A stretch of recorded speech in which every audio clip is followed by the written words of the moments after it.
Hello friends, அனைவருக்கும் வணக்கம். குரோதி வருட தமிழ் புத்தாண்டு பலன்கள். கன்னிராசி ராசிக்கு 10ஆம் இடமான மிதுனத்தில் சந்திரன் இருக்கும் வேளையில் இந்த ஆண்டு பிறப்பதால் உங்கள் சாதனைகள் தொடரும். நிர்வாகத்திறன் அதிகரிக்கும். திட்டமிட்டு அனைத்து காரியங்களையும் சிறப்பாக முடிப்பீர்கள். வருங்காலம் குறித்து சிந்தித்து அதற்காக சேமிக்க தொடங்குவீர்கள். புதிய வேலை, புதிய பதவி, மதிப்பு மரியாதை என இந்த ஆண்டு உங்களுக்கு பல பரிசுகளை கொண்டிருக்கிறது. தனாதிபதி சுக்கிரன் 7 உச்சம் பெற்று உங்கள் ராசியை பார்த்து கொண்டு நிற்கும் நேரத்தில் இந்த ஆண்டு பிறப்பதால் உங்கள் திறமைகள் வெளிப்படும். பிரபலங்களின் நட்பு கிடைக்கும். அழகு, இளமை கூடும். கணவன் மனைவிக்குள் நெருக்கம் அதிகரிக்கும். மனைவி நீண்ட நாட்களாக கேட்டுக்கொண்டிருப்பதை வாங்கித் தருவீர்கள். விலையுயர்ந்த பொருட்கள் வாங்குவீர்கள். சிலருக்கு கார் வாங்கும் யோகம் கண்டிப்பாக வாய்க்கும். ராசிக்கு 6ஆம் வீட்டில் சனி பகவான் வலுவாக அமர்ந்து உங்களை பலப்படுத்திக் கொண்டிருக்கிறார். எனவே புதிய திட்டங்கள் நிறைவேறும். எதிர்த்தவர்கள் நண்பர்களாக ஆவார்கள். கணவன் மனைவிக்குள் அந்யோன்யம் உண்டாகும். மழை வரம் கேட்டவர்களுக்கு இந்த ஆண்டு அது கிடைக்கும். வெளிநாடு செல்ல விசா கிடைக்கும். நல்ல நிறுவனத்திலிருந்து புதிய வேலைக்கு அழைப்பு வரும். அதிக வெட்டிக்கு வாங்கியிருந்த கடனை பைசல் செய்வீர்கள். தெய்வ பிரார்த்தனைகள், வேண்டுதல்களை நிறைவேற்றுவீர்கள். உறவினர், நண்பர்கள் வீட்டு சுப நிகழ்ச்சிகளை முன்னின்று நடத்துவீர்கள். 30/4/2024 வரை குரு பகவான் 8இல் மறைந்திருப்பதால் அனைத்திலும் நிதானம் தேவை. உங்களுடைய தனித்தன்மையை விட்டுவிடாதீர்கள். அதேவேளையில் மறைமுக எதிரிகளால் ஆதாயம் கிடைக்கும். பயணங்கள் அதிகரிக்கும். ஒரே நேரத்தில் 2-3 வேலைகளை இழுத்து போட்டு செய்வீர்கள். பணம் எவ்வளவு வந்தாலும் செலவாகிறது என்று கவலைப்படுவீர்கள். 1/5/2024 முதல் குரு பகவான் உங்கள் ராசிக்கு 9ஆம் வீட்டில் நுழைவதால் அனைத்திலும் ஒரு தெளிவு பிறக்கும். புதிய பாதையில் பயணிப்பீர்கள். குழப்பங்கள், தடுமாற்றங்கள் அனைத்தும் நீங்கும். திடீர் பணவரவு யோகம் உண்டு. மதிப்பு மரியாதை ஒருபடி உயரும். குடும்பத்தில் இருந்த சச்சரவுகள் குறையும். பிள்ளைகள் உங்கள் அறிவுரையை ஏற்றுக்கொள்வார்கள். பூர்வீக சொத்து பிரச்சனை முடிவுக்கு வரும். சுப நிகழ்ச்சிகளால் வீடு களை கட்டும். பழுதாய் கிடந்த வாகனத்தை மாற்றுவீர்கள். இதில் வருடப்பிறப்பு முதல் இந்த ஆண்டு முழுக்க உங்கள் ராசிக்கு 7ஆம் இடத்திலேயே ராகு தொடர்வதால் கணவன் மனைவிக்குள் தேவையற்ற விவாதங்கள் வந்து செல்லும். எனவே பரஸ்பரம் விட்டுக் கொடுத்து போவது நல்லது. வாழ்க்கை துணையின் ஆரோக்கியத்தில் அக்கறை காட்டுங்கள். கேதுவும் இந்த ஆண்டு முழுக்க உங்கள் ராசியிலேயே அமர்ந்திருப்பதால் ஆரோக்கியத்தில் அக்கறை அவசியம். அவ்வப்போது கோபப்படுவீர்கள். ரத்த அழுத்தம் அதிகமாகும். ருசிக்காக சாப்பிடாமல்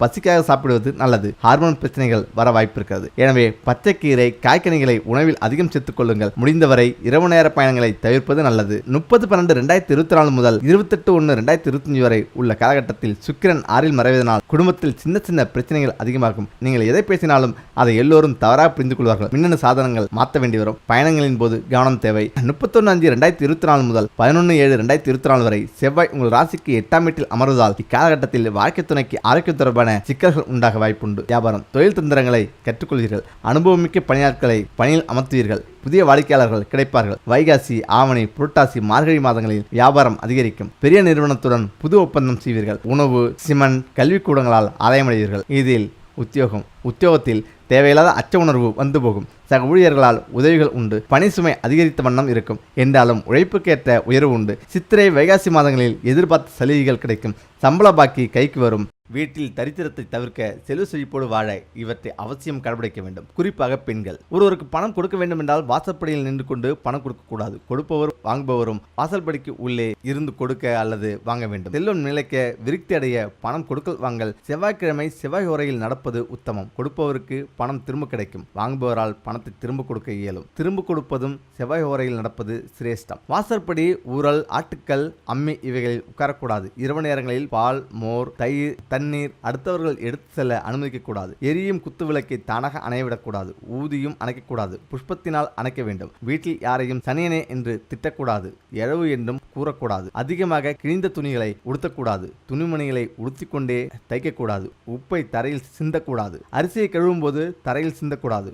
உங்கள் வீடுகளில் லட்சுமி கடாட்சம் தழைத்து செல்வம் பெருக வெற்றிலை, வாழை இலை இவைகளை வாடவிடக்கூடாது. வெற்றிலையை தரையில் வைக்கக்கூடாது. சுமங்கலிகள் பூரண கும்பம், மஞ்சள், குங்குமம், திருமண், சூரணம், கோலம், சந்தனம், வாழை, மாவிலை தோரணம், வெற்றிலை, திருவிளக்கு, யானை, பசு, கண்ணாடி, உள்ளங்கை, தீபம் இவை அனைத்தும் லட்சுமிக்கு மிகவும் பிடித்தது. செல்வம் நிலைத்து நிற்க நமது வீடுகளில் வெள்ளைப்புறாக்கள் வளர்க்கலாம். சங்கு, நெல்லிக்காய், பசுசாணம், கோஜலம், தாமரைப்பூக்கள், சுத்தமான ஆடைகள் வீட்டில் இருப்பது சுபம். காலை எழுந்தவுடன் தனது உள்ளங்கைகள் பசு, கோயில் கோபுரம், இறைவனின் திருவுருவப் படம் இவற்றை பார்க்க வேண்டும். தினசரி விளக்கேற்றுவது சிறப்பு. செவ்வாய் மற்றும் வெள்ளிகளில் 5 முகம் கொண்ட விளக்கேற்றுவது இன்னும் சிறப்பு. விளக்கை அமர்த்துதல் அல்லது மலையேறுதல் என்றுதான் சொல்ல வேண்டும். அணைப்பது என்ற வார்த்தையை உபயோகிக்கவே கூடாது. அது அமங்கல சொல்லாகும். எந்த வீட்டில் சாப்பாட்டிற்கு ருசியாக ஊறுகாய் இருக்கிறதோ அந்த வீட்டில் தரித்திரம் இருக்காது. எனவே உங்கள் வீட்டில் எப்போதும் பலவித ஊறுகாய்கள் குறைவின்றி இருக்கட்டும். வீட்டுக்கு வரும் சுமங்கலி பெண்களுக்கு குங்குமமும் தண்ணீரும் வழங்க வேண்டும். அவர்களுக்கு மஞ்சள் கிழங்கு கொடுப்பதால் பல ஜென்மங்களில் செய்த பாவங்கள் விலகி பாக்கியங்களும் பொருளும் சந்தோஷமும் பெருகும். எந்த பொருளையும் இல்லை இல்லை என கூறக்கூடாது. இந்த பொருள் வாங்க வேண்டியிருக்கிறது என்றே சொல்ல வேண்டும். அன்னம், உப்பு, நெய் இவைகளை கையால் பரிமாறக்கூடாது. கரண்டியால் மட்டுமே பரிமாற வேண்டும்.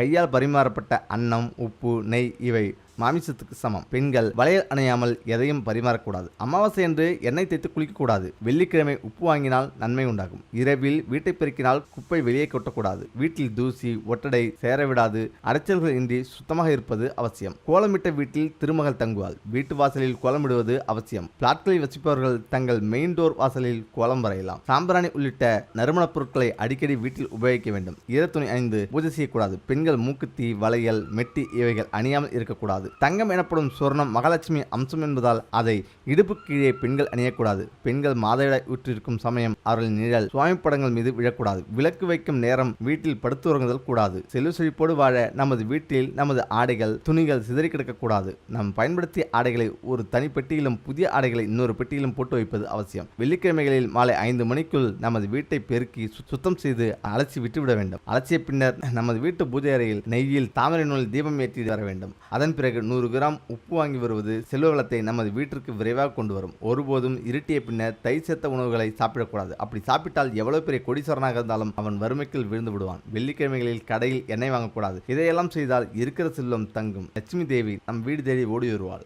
பணம் பல மடங்கு பெருக வேண்டுமா? வெளிநாடுகளில் செய்யும் ரகசியம் இதுதான். நாளுக்கு நாள் விஞ்ஞானம் அசுரவேகத்தில் ஒரு புறம் வளர்ச்சியடைந்து கொண்டிருந்தாலும் இன்னொரு பக்கம் மூட நம்பிக்கைகளும் மூட பழக்கங்களும் விஞ்ஞானத்துடன் போட்டி போட்டுக்கொண்டு வளர்ச்சியடைந்து கொண்டுதான் இருக்கிறது. மூட நம்பிக்கைகளுக்கு உதாரணம் சொல்வதென்றால் இன்னார் முகத்தில் ராசி என்று நினைத்து கொண்டிருப்பது, புதிய வீட்டுக்கு வாஸ்து செய்யும் நாள் என்று கோழி அல்லது ஆடுகளை பலி கொடுப்பது, இப்படி வரிசையாக மூட நம்பிக்கைகளுக்கு இன்று முழுவதும் உதாரணம் சொல்லிக் கொண்டே போகலாம். இந்த மாதிரியான மூட நம்பிக்கை இந்தியாவில் மட்டும்தான் இருக்கிறதா என்றால் இல்லை என்றுதான் கூற வேண்டும். ஆம், இந்த மாதிரியான மூட நம்பிக்கைகள் உலகம் முழுவதிலும் உள்ள எல்லா நாடுகளிலும் எல்லா இடங்களிலும் காணப்படுகிறது. அவ்வளவு ஏன் உழைப்புக்கு பெயர் போன ஜப்பான் நாட்டு மக்களிடையே கூட சில மூட நம்பிக்கைகள் இருக்கிறது என்றால் பார்த்துக் கொள்ளுங்கள். ஜப்பான் நாட்டு மக்களிடையே ஒரு வினோதமான வழக்கத்தில் உண்டு. பாம்பு கரியை கண்ணா பின்னாவென்று வெட்டும் ஜப்பானியர்களுக்கு பாம்பு தோல் என்பது மிகவும் புனிதமான பொருளாகும். பாம்பு தோலை சிறு சிறு துண்டுகளாக வெட்டி மணிப்பரிசிலும் வீட்டில் பணம் வைக்கும் பீரோக்களிலும் வைத்துக் கொள்கிறார்கள். அப்படி வைத்துக் கொண்டால் பணம் பெருகி பல மடங்கு ஆகிக்கொண்டே இருக்கும் என்பது அவர்களின் நம்பிக்கை. அதுவும் வெள்ளை பாம்பின் தோல் என்றால் இன்னமும் ஸ்பெஷல். எவ்வளவு விலை கொடுத்தும் வாங்க ஜப்பானியர்கள் தயாராக இருப்பார்கள். உழைப்புக்கு பெயர் போன ஜப்பானிய மக்களிடையே இப்படி ஒரு மூடநம்பிக்கை இருப்பது விந்தையிலும் விந்தை. கொரியா நம்மவர்கள் முக்கியமான வேலைக்காக வீட்டை விட்டு வெளியே கிளம்பும் போது பூனை குறுக்கே வந்து விட்டால் அவ்வளவுதான், மீண்டும் வீட்டுக்குள் வந்து தண்ணீர் அருந்தாமல் மீண்டும் வெளியே செல்ல மாட்டார்கள். இதே போல கொரிய நாட்டு மக்களிடமும் ஒரு வித்தியாசமான பழக்கம் உண்டு. என்னவென்றால் முக்கியமான வேலை நிமித்தமாக வெளியே செல்லும் போது காகத்தை பார்த்து விட்டார்கள் என்றால் அவ்வளவுதான், அப்செட்டாக ஆகிவிடார்கள். மீண்டும் வீட்டுக்குள் வந்து அமர்ந்துவிட்டு சிறிது நேரம் கழித்துதான் செல்வார்கள் என்றால் பார்த்துக் கொள்ளுங்கள்.